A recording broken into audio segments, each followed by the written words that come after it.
আসসালামু আলাইকুম। আমার দেশ স্পেশালে সবাইকে স্বাগত জানাচ্ছি, সঙ্গে আছি তামান্না মিনহাজ। আমাদের আজকের স্পেশালের শিরোনাম, নেপালের নির্বাচনে সফল জেন জি বাংলাদেশে কেন হোঁচট খেল। চলুন দর্শক, জেনে নেওয়া যাক নিউজটির বিস্তারিত।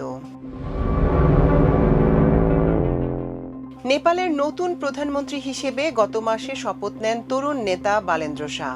তরুণ আইন প্রণেতায় ভরপুর নতুন পার্লামেন্টের অভিষেক অনুষ্ঠান যখন সম্পন্ন হচ্ছিল, তখন দূর থেকে সেই দৃশ্য দেখছিলেন বাংলাদেশের রাজনৈতিক কর্মী উমামা ফাতেমা।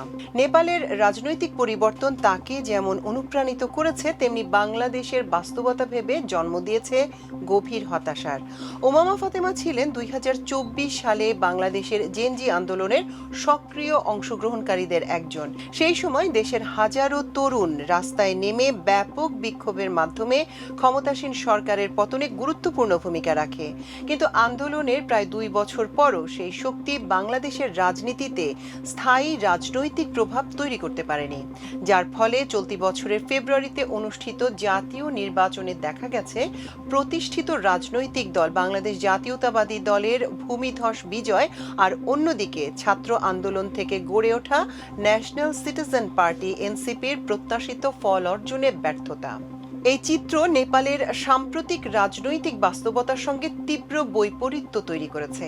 নেপালের আন্দোলনের মাত্র 1 মাস পর অনুষ্ঠিত নির্বাচনে 4 বছর বয়সী রাষ্ট্রীয় স্বতন্ত্র পার্টি আরএসপি বড় ধরনের বিজয় পায়। এর ফলে বহু জেনজি রাজনীতিবিদ পার্লামেন্টে প্রবেশের সুযোগ পান।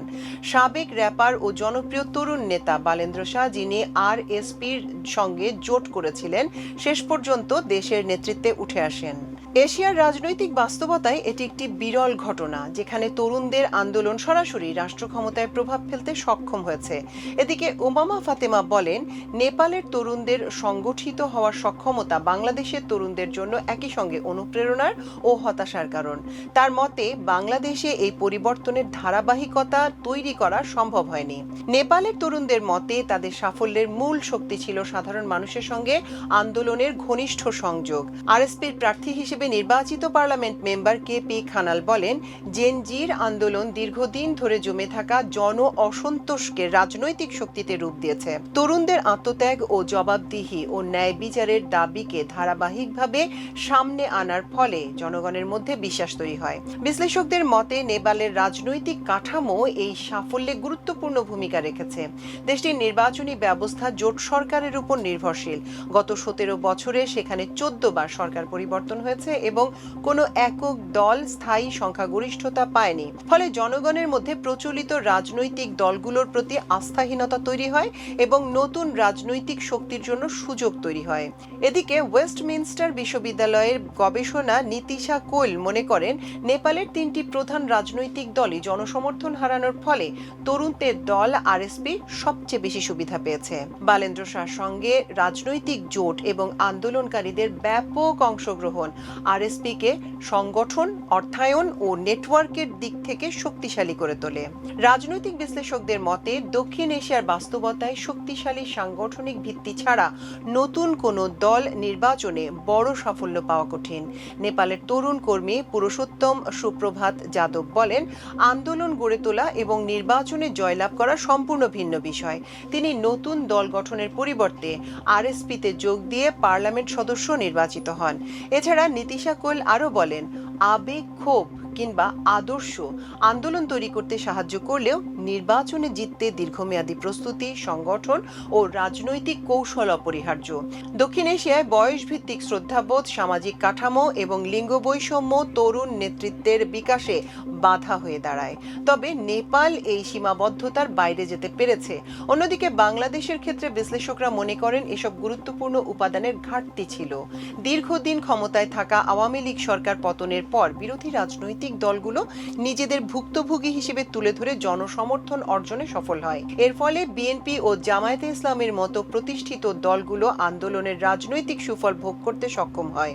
গবেষক ইমরান আহমেদের মতে, এসব দল নিজেদের সংস্কারপন্থী হিসেবে উপস্থাপন করে আন্দোলনের শক্তিকে নিজেদের দিকে টেনে নেয়, যা নতুন তরুণ রাজনৈতিক শক্তির পক্ষে সম্ভব হয়নি।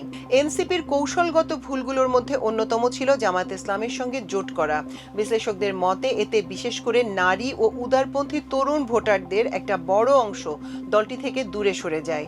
দিল্লি ভিত্তিক এশিয়া সোসাইটি পলিসি ইনস্টিটিউটের সহকারী পরিচালক ঋষি গুপ্ত বলেন, এই জোটের মাধ্যমে এনসিপির আদর্শিক অবস্থানের পরিবর্তে ক্ষমতার রাজনীতিতে বেশি মনোযোগী হয়ে পড়ে এবং সম্ভাব্য সমর্থকদের হারায়। সময়ের ব্যবধানও গুরুত্বপূর্ণ ভূমিকা রেখেছে বলে মনে করছেন বিশ্লেষকরা।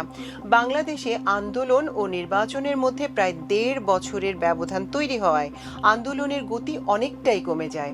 বিপরীতে নেপালে মাত্র ৬ মাসের মধ্যে নির্বাচন অনুষ্ঠিত হওয়ায় আন্দোলনের শক্তি সরাসরি ভোটে প্রতিফলিত হয়। তবে বাংলাদেশের তরুণ আন্দোলন পুরোপুরি ব্যর্থ হয়নি।